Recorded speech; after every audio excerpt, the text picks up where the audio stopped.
In today's video, we continue on with our NHL GM Report Card series. We continue our way through the Metropolitan Divisions, and today we look at the very busy Washington Capitals. Will these changes lead to a stronger team? Can they get back into being more of a playoff contender and maybe even challenge for the division? We'll discuss that coming up next.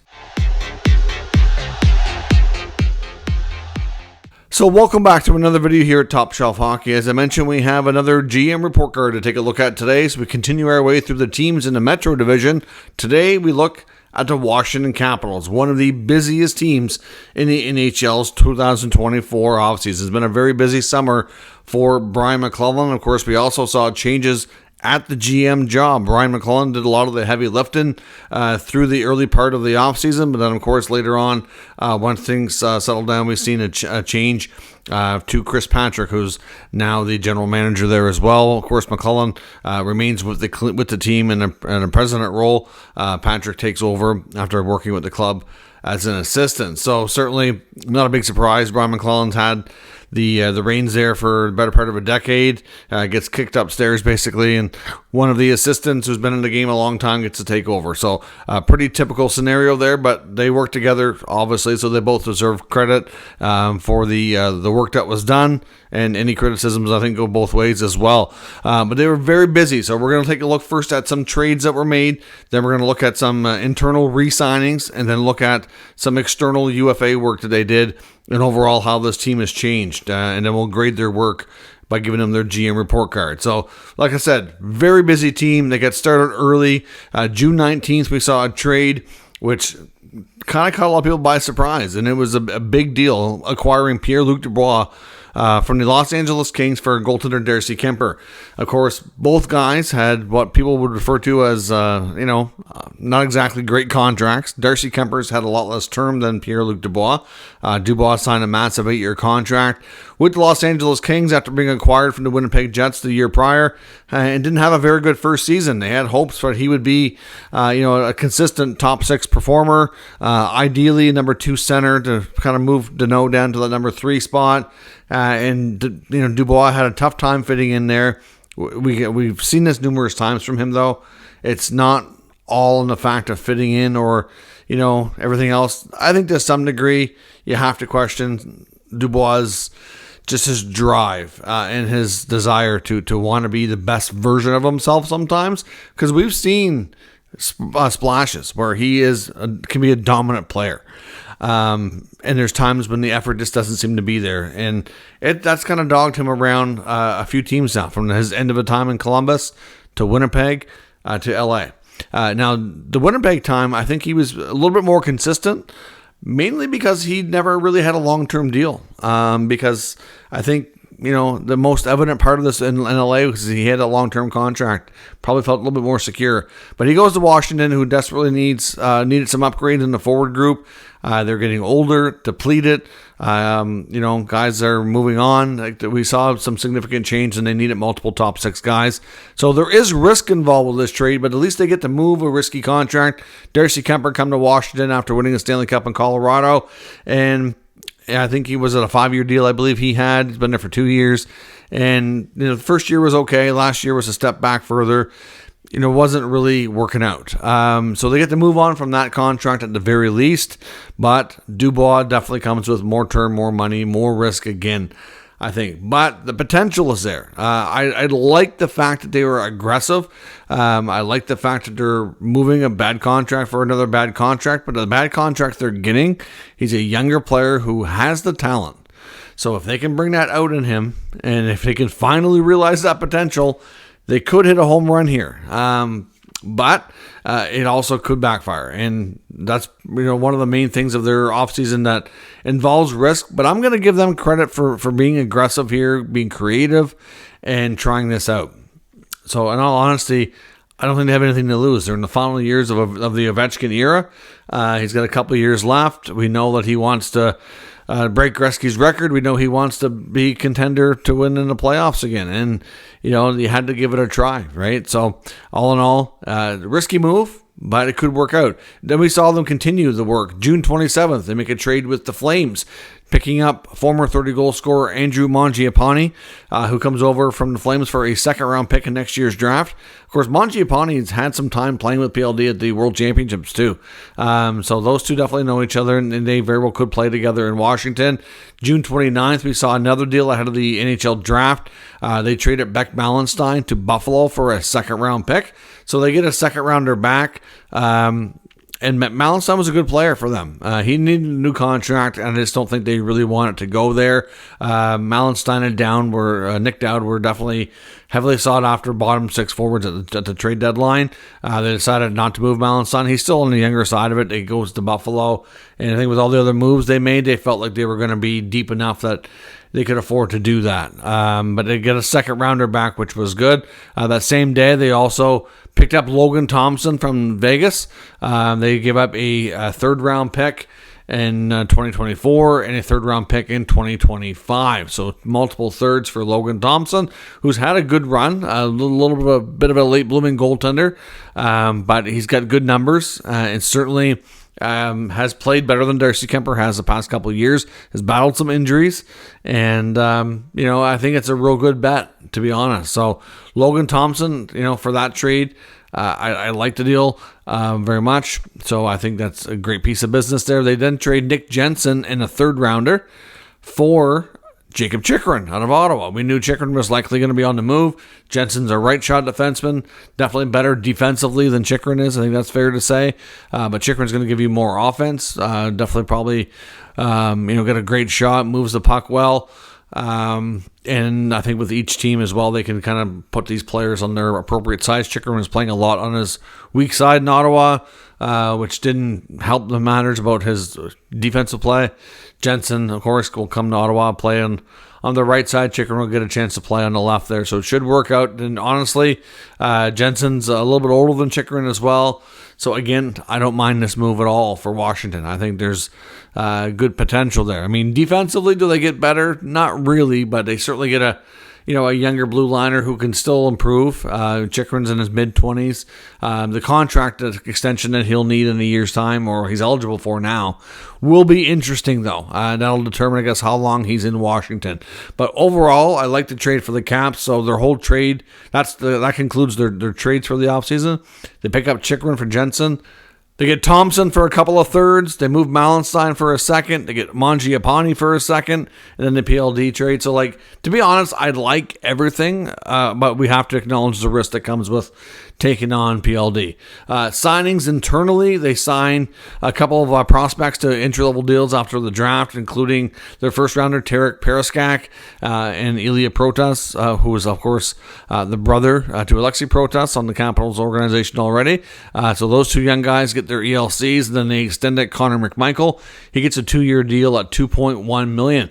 So suddenly a team that was not very deep at center went to a team that is much deeper at center now. So McMichael likely moves to the wing this offseason, which, apparently he was involved in trade talks. They were considering some things with him. I don't think that they really wanted to move him, but he was involved in some other trade talk when they had options on the table before pulling the deal here and deciding to extend McMichael instead. Of course, externally, they also did some UFA shopping, bringing in Matt Roy from LA on a pretty lucrative contract, 6 years, $5.75 as a UFA from LA. They bring in Brandon Duhaime, gets a 2-year deal, $1.85.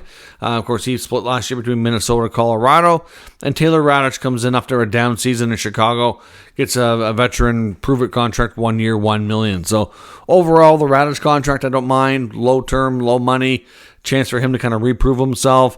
Duhaime, I think, will definitely play a bottom six role, and I think for what he provides, that contract's pretty reasonable. The Roy contract, I know for teams that were in the mix hoping to get him, I wouldn't call that an overpayment, but it is a little rich in a sense for, I guess, what he's done in the past, but he will be expected to play, 20 minutes a night, on your right side. It's a premium position now, right D. So really for what they had to, and to bring in a player, to get him to leave LA and have other teams competing for that, it's really not too bad. But I can see why some teams might have bowed out, because there was definitely teams in the mix, including Ottawa, who ended up moving Chychrun for Jensen. I think they liked Jensen because of the contract and the term and everything that comes with it. They didn't want to necessarily, as much as they like Roy, I don't think they want to go there on that long and lucrative of a deal. So makes sense maybe for the Capitals, but not so much for some other teams. So kind of summarizing here, the whole in and out, addition, subtraction for the team.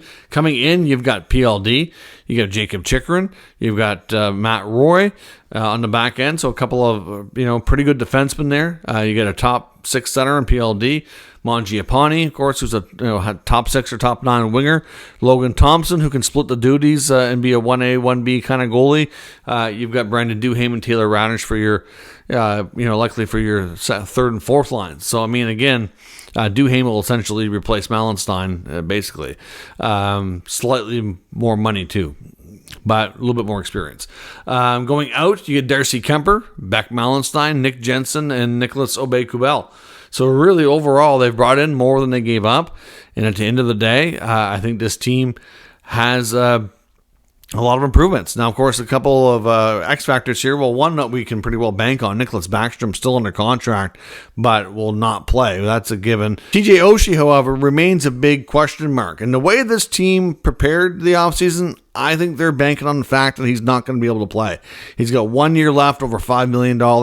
He's having a lot of back issues. He said he didn't want to play unless he could get his back fixed up in the offseason and have guarantees from doctors or some sort of a guarantee, if you will, that he can actually play nightly without going through what he has the past couple of years. And he's had a lot of in and out of the lineup. He doesn't feel like he's reliable like he used to be, and he doesn't want to put the team through that or himself. And, but everything we've heard from Oshie throughout the offseason, because he has done a few interviews, kind of was not really determined. It's been a little bit since we've heard from him.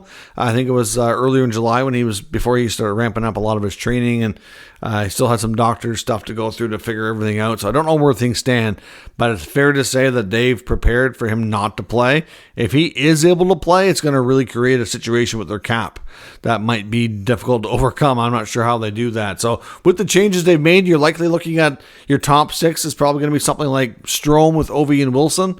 Maybe PLD plays with Mangiapane and McMichael. That has potential to be a good second line. You got the third line likely going to be Lapierre, maybe with Sonny Milano, Taylor Radish. That has potential as well. Fourth line of Dowd with Protas and Duhaime is likely what we're looking at. On the back end, you've got Chychrun to likely play with Carlson, Sandin with Roy in the second pair, perhaps. Maybe Van Riemsdyk and Fagerberg on your third pair. You get Alex Alexiev still in the mix there as well. Thompson, Lindgren in your goalie tandem. So overall, looking at this by position, is the goaltending improved? It is. I mean, Kemper out, Thompson in, definitely an improvement. On the back end, like I said, you lose Nick Jensen, and you bring in Chychrun and Roy. So overall, I think it's fair to say that they definitely get better. To me, Roy will give you everything and more that Jensen did when he was there. And then you also add Chychrun, who's, like I said, got a really good shot and good offensively. Over time, John Carlson's obviously getting older. I think they see a possibility here of maybe Chychrun being the top offensive defenseman on this team over time as Carlson, towards the end of his career. And if they can keep Chychrun there, he could have that top offensive role. And he and Sandin can likely run your power plays. So to me, that's not bad thinking long term. So the blue line is definitely better. Up front, like I said, you get a big question mark with Oshie, and that obviously will impact things for sure. But overall, there's some risk involved. Even Mangiapane to some degree is a little bit risky because we've seen him score 30 goals. We've seen him, do less than that. What version of Mangiapane? But that team in Calgary's changed a lot as well. So again, hard to say. You're going to have two guys that I would hope in PLD and Mangiapane who will likely play together, who will both be motivated, and like I said, does have a little bit of history together from the World Championships. So that might work. They're two big X factors. If we get PLD that's like he was in LA last year, and Mangiapane's only a 15 to 20 goal guy, that's going to have a major impact. Their secondary scoring on this team could struggle. It really could. I mean, even the third line, Lapierre, Radish, Milano, like you're not going to probably get a ton of offense there. I mean, it has potential. It really, maybe they'll surprise us, but like it also has potential to, be so, right? Like it's hard to say. I give them a lot of credit, and I'm going to give them a good grade here. For a grade, I'm going to give them a B+, because I like their aggressiveness. I like the fact that they've gone out and made tons of changes trying to make this team better. I think a lot of their moves have potential, but a couple of moves, the only reason I don't give them an A is because, PLD and Mangiapane come with risk. They absolutely do. But like some teams who did almost nothing, I'm going to give them a poor grade for not trying harder to improve their team. Washington, they may not be like, tons and tons of improvements here, but there's definitely going to be some improvements for sure. And this team is definitely going to be better than last year. I think that's fair to say. We're looking at the goaltending, the blue line's better. I do wonder about their scoring ability up front, but that's, like I said, the big X factors there. PLD, Mangiapane, what versions are we getting of them? And that'll determine just how far this team goes. But I don't know if they can compete for the division lead. But I think they have a decent chance of hovering between the number 3 spot and maybe a wildcard team. So like last year they were a wildcard team, but they were a weak wildcard team. I think that they're going to be a much stronger wildcard team this year and be in that mix. And like other teams, especially on the Atlantic side, that are expected, and I say expected, to be in that mix. So I'm looking at your Ottawa, Buffalo, Detroit, like that category of, got teams that are looking to move up. They're going to have a tougher Washington team now than they might have thought when the season ended to compete with for those last couple of spots. So that's where I think they stand, but I'm giving them a really good grade for the aggressiveness and, the potential that's there. PLD and Mangiapane might prove to be more valuable moves than we think they might be today, but time will tell. Let me know what you think in the comments, and we'll discuss further. If you're new to the channel, make sure you subscribe and stick around. Lots more teams to come in this series, plus, of course, daily updates with all the news and rumors around the entire NHL. Thanks for watching, and I'll catch you next time.